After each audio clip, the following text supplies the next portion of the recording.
Hey, you're welcome back to lesson 4 in our mobile software repairing course. So in this lesson, we are going to understand mobile phone chipsets. So this is going to be one of the most important videos throughout this course, because if you don't understand this, you will miss out on the basics. So the foundation in mobile software repairing is based on the chipset, because before you unlock any type of device, you first have to understand the chipset. So this is going to be the core or the basis of mobile phone software repairing. So understanding the mobile phone's chipset will give you a strong foundation in dealing with most of the software repairing tasks. So without wasting much of our time, let's just get started to it right now. So a chipset in a mobile device is like the brain of the mobile phone, okay? So what we can as well as refer to the CPU of the mobile device. So whenever we talk about a chipset in a mobile device, so basically we are referring to the CPU that is running into that mobile phone, okay? So in mobile phone chipsets, you have to understand that different phones use different chipsets. So there is always difference. For example, Samsung, Tecno, Infinix, they're all running with different chipsets, okay? However, you'll find that in some devices, some chipsets are similar, okay? But then you have to understand that different mobile devices run on different chipsets. So that's the number one thing to understand. So the common chipsets that we have and that you are likely to interact with in your day-to-day life, number one, we have MediaTek. And I'm sure you have heard about this before. So MediaTek, then we have Qualcomm, we have Spreadtron or SPD or Unisoc, okay? And then we have Exynos and we have Kirin, okay? So these, how many? 1, 2, 3, 4, 5. These 5 chipsets are the most dominant CPUs that you will most likely interact with in your day-to-day activities. So you have to be familiar with this. And after knowing these chipsets, like we are going to see in the subsequent videos, once you understand these chipsets, give them their drivers, and then you let your computer be able to identify them, just like we shall see in the upcoming videos. Now, MediaTek phones are the most common phones, and these usually exist in Tecno, Infinix, and few Itel devices. But you can as well as find them in Samsung, you can as well as find them in Oppo, they are also in some models of Xiaomi. So they are not just limited to Tecno, Infinix, or Samsung, for example, okay? So MediaTek devices are wherever, and they are everywhere. And in most cases, they are the predominant CPUs that you will see mostly, okay? So the best way is, if you have a mobile device like this one, the first thing that you have to understand before you perform any task, you have to first understand the chipset that is running in this phone. And after understanding the chipset that is in this phone, then you can go ahead and select which tool you are going to use to carry out the task. So MediaTek devices are the most common, and usually these might occupy like in 40% of the devices, okay? Then we have Qualcomm CPUs. So Qualcomm CPUs are also common in Samsung, Oppo, Vivo, but you can as well as find them in Xiaomi, you can find them in all other devices. So they are not just limited to Samsung or Oppo or Vivo, okay? So the very important point to note is that whenever you get a mobile device, first understand the chipset that is running into that device. And I'm just going to show you how you can identify them just in a while, okay? Then we have SPD or Spectrum or Unisoc, and this is commonly found in Itel, Tecnos, Infinixes, again. Samsungs, you also have SPDs. In Xiaomi, there are SPDs. All different types of phones, you can find this chipset. And this is also a common CPU, and maybe it might account for like 30%, okay, of all the devices that you are likely to meet in this field. So this is also a common CPU. And then we have Kirin, and Kirin, I've mostly seen it in Xiaomi devices. I've not seen it in Samsung, or if it's there, probably I've not seen it in my own experience, but I've seen this in Xiaomi devices, okay? So you have to understand why chipset matters. So why must we care about chipset so much? And why is it important to us? Number one, you have to understand that usually firmware differs. That means that the firmware installed in this phone is different from the one that you'll find installed in, for example, this Samsung device. Okay.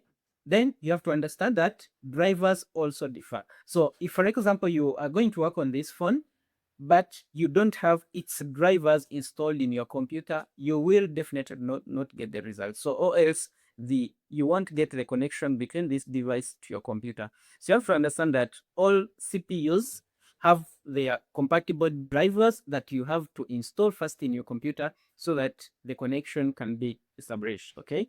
So again, flashing methods and flashing tools differ. So you have to understand that a tool that, for example, I might use to flash this device is different from the one that I will use to flash this device. And this is so because, again, of the chipsets installed in this device and the models. Okay. Again, boot mode differ. So boot mode differ for a reason. For example, and we'll talk about boot mode in the subsequent videos. But for example, this phone, if it is MediaTek, I'm saying for example. So for example, if this phone is a MediaTek device, the boot mode would be both volume buttons. So you hold both volume buttons and connect to the computer. So that will trigger the COM port on the computer, and therefore your task will be successful. But if this is, for example, spread trump device, that means the boot key is going to be volume down. Okay, so different CPUs have different boot modes. Okay, and that's why understanding chipset is very important. And I'm going to show you a tool that you can use to identify again the boot modes and the chipsets. Okay, so in the end, you have to understand that using a wrong tool or using a wrong firmware on a device might cause a risk of damaging the mobile phone's firmware or even breaking it for good. Okay, so how do you identify the mobile phone's chipset? And this is what I'm going to give you just in a while. Okay, so number one, there are tools available that will help you to identify this. And I'm just going to show you one just in a while.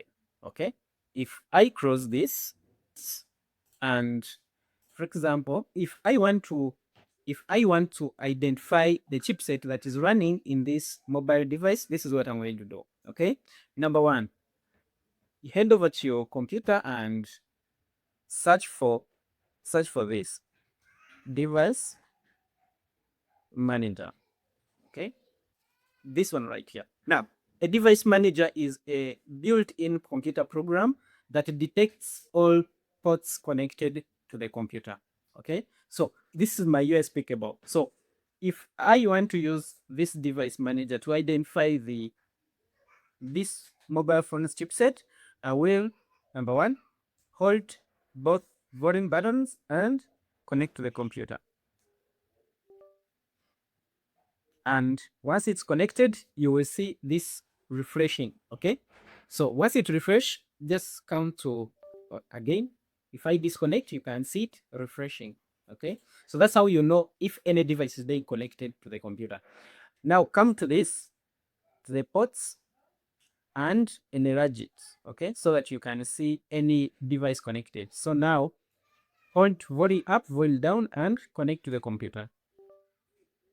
And once you see that, you can see this is SPRB Diag COM 11. So this is an SPD port connected. So this tells you that this device is run on Sprevitram CPU. Okay. If I can disconnect this, let me connect this. This is Samsung device, and this one connects from a test point. There is what you call a test point, and I will give you more details in the upcoming videos. Okay, so this, for example, connects to the test point. So if I hold the test points together, holding test points together, and insert the USB. Sorry, the device is on. So remember, the device has to be off. Okay, you have to power off the device first. Don't do this when the device is on, otherwise it won't show you. Okay, so power off the device and connect the test points and plug in the USB. You can see the refreshment, and then you have it has gone off. Okay. Again, connect test points, plug in the USB. You can see Qualcomm USB QD reader. So this is a Qualcomm CPU that I've connected. So it means this phone runs on a Qualcomm CPU. So what does that mean? It means if I'm going to, for example, remove FRP from this phone, if I don't want to select the mode of this phone, I can as well as go to the Qualcomm section on whichever tool that I'm using. Okay, so if you don't want to use this built-in tool, you can have a tool like this one. There is this tool from Infinity Box. Okay, and Infinity Box team is the same team that makes CM2. So this is called a platform detector. And platform detector, what it does, it helps you to detect CPU devices connected to the computer. So if I open up this tool and hold on, volume up, volume down, and plug in the USB, it tells you this is a spread neutral. Okay, it tells you this is a spread neutral device. Now, same thing, if I can connect this with test point,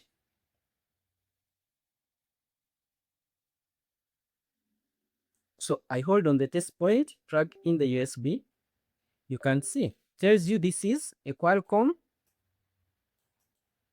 device. Okay, so this is how you can easily identify the mobile phone's chipset. So if it was a MediaTek device, it will also show you MediaTek preloader off. That is if you are holding both volume buttons. If it connects in preloader mode, it will show you only preloader. So that means you don't even need to press these buttons. You can just plug in the USB and then it will work out. Okay, so this is how you can easily identify the mobile phone's chipset. And in the next video, I will even go deep about this same topic and basically showing you how you can interact with this device's CPU right on your computer software. For now, bye-bye, and I see you in the next one.